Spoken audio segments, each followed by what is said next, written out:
Hello mga brother, kumusta? Another review na naman tayo sa aking Rouser NS160 fuel injected. Actually 2022 pa to. So ngayon ko lang ilalabas yung review. Napakagandang motor, napakaangas, napaka-sporty, ano pa ba? Pang macho, headlight pa lang. Ang laki.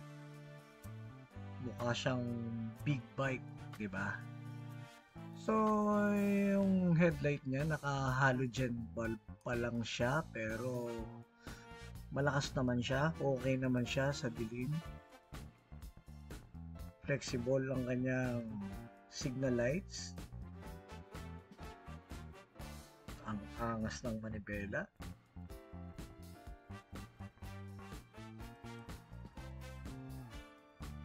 Ang kanyang panel, digital, analog, combination, RPM limit. Ayan, naka-neutral siya.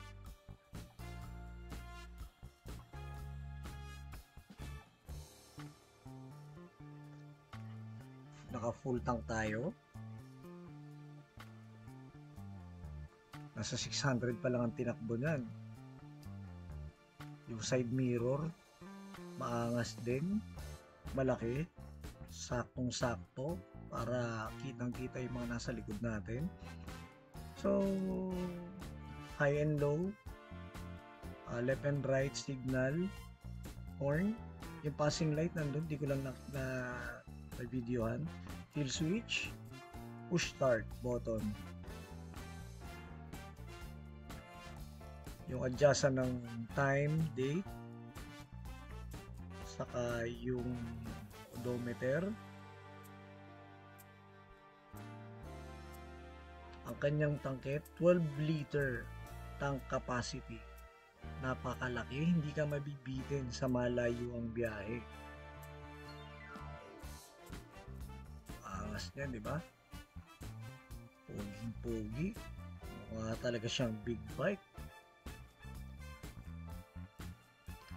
Yung slider na yan or yung crash guard, binili ko na lang yan.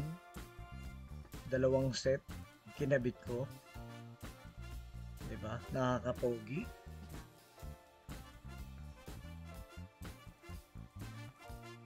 Makina niya, ang ganda rin ng setup, yung fairings.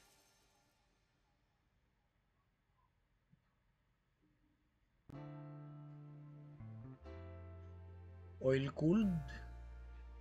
So meron siyang extra radiator yun.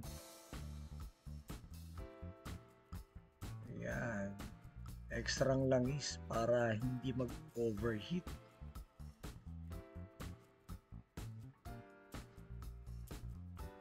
Twin spark plug, isa yung nandyan sa nasa kabila yung isa.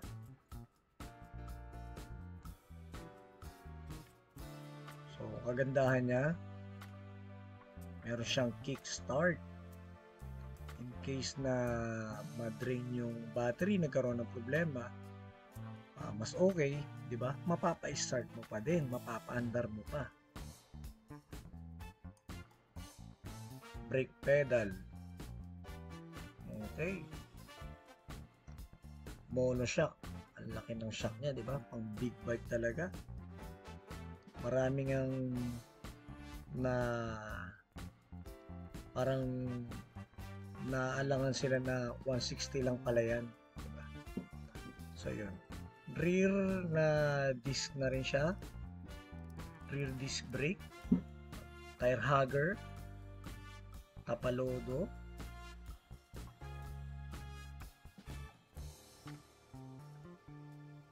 disc brake din ang harap.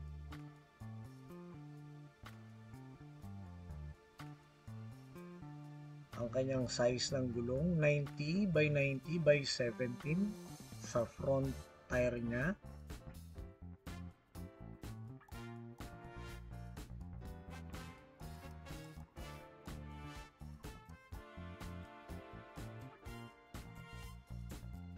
O, diba?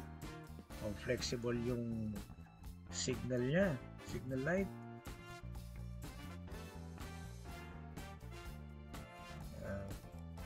Yung ilaw ng plate number, reflector,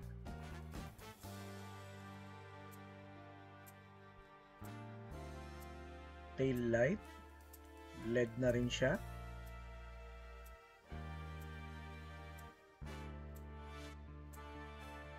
Oh, may nawawala. Tambucho. Ayun ang muffler. Ayan.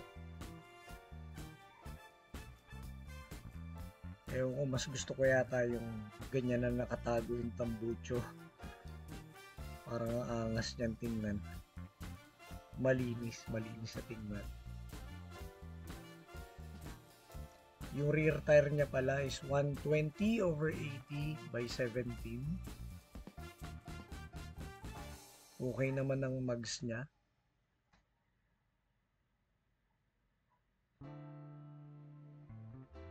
Sa experience ko, hindi naman siya madulas yung stock tires.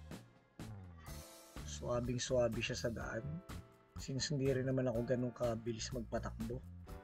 So ayan yung susi, merong maliit na compartment dyan sa ilalim ng upuan.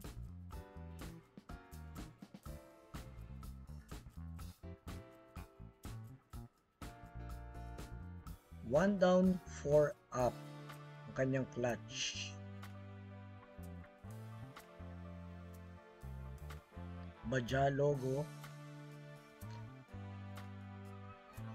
160cc engine.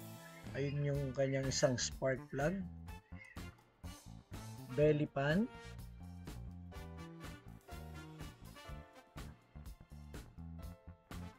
Fuel injection.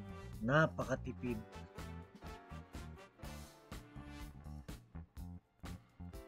Ang gas consumption ko dito nasa 40 kilometers city driving, umabot pa siya ng 50 kilometers per liter pag nagbibiyahe ako sa Bulacan.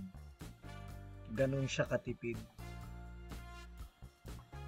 sa ganyang kalaking motor, di ba? Napakatipid, napakasulit.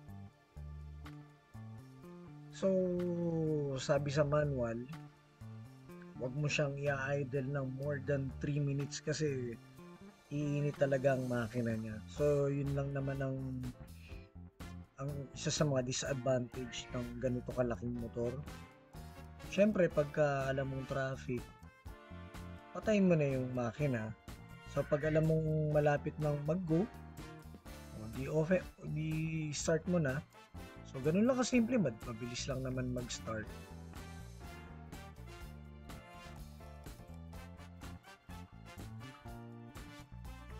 Diba? Napakaangas na motor. NS160 stands for Naked Sport 160.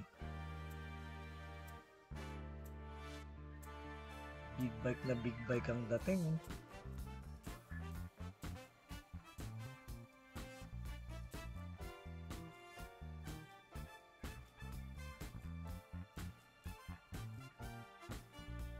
So, nung una kong din-drive to, syempre, first time, mga ngapaka.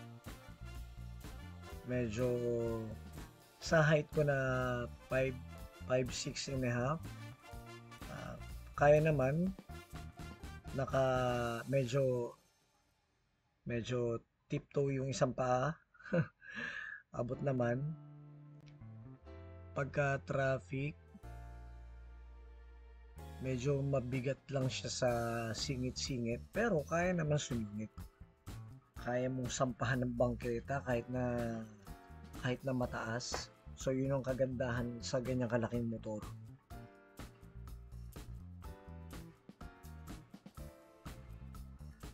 Kapag umuulan, hindi rin siya madulas kasi mabigat yung motor, talagang kapit na kapit sa lupa.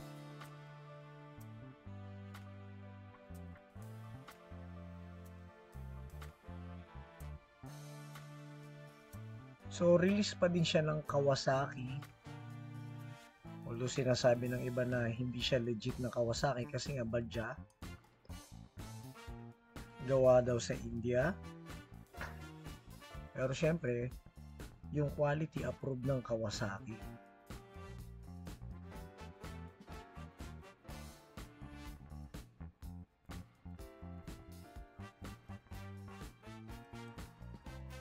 So that time, ang bili ko dyan sa motor, cash, 91,000 pesos.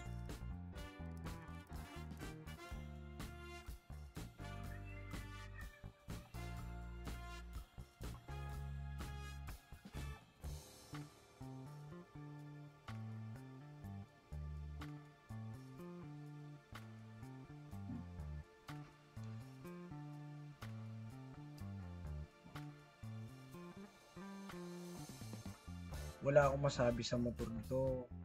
Ah, walang maipipintas pagdating sa driving. Mas ma-appreciate mo nga siya kasi nga napakatipid niya sa gasolina. Yun nga lang, kapag hindi ka sanay sa clutch, maninibago ka, mangangawit ka. Pero sanayan lang naman lahat. Nakakapogi pa.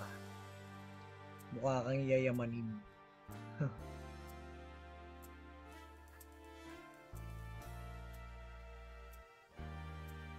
Okay.